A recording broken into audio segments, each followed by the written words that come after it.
बऱ्याच दिवसातून आज सकाळी सकाळीच भेंडीचा नंबर आलेला आहे डब्यासाठी. कारण की बरेच दिवस झाले मी बनवलीच नाही भेंडी.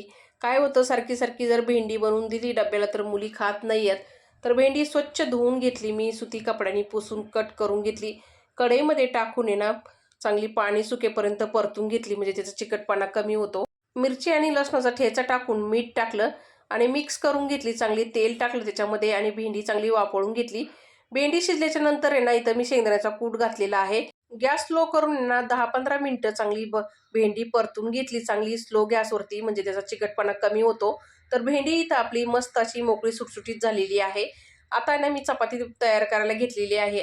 आता आमच्या इकडे ना भरपूर प्रमाणात शेंगदाण्याचा कूट वापरला जातो भाजीमध्ये. कमेंट सेक्शनमध्ये येऊन लगेच सांगणार मला की तुम्ही एवढे मोठे शेंगदाण्याचे कूट टाकला. भेंडीची भाजी बनवली का शेंगदाण्याच्या कुटाची भाजी बनवली? तर आमच्या इकडे ना शेंगदाण्याचा कूट जास्त वापरला जातो. भेटूया पुढच्या व्हिडिओमध्ये. धन्यवाद.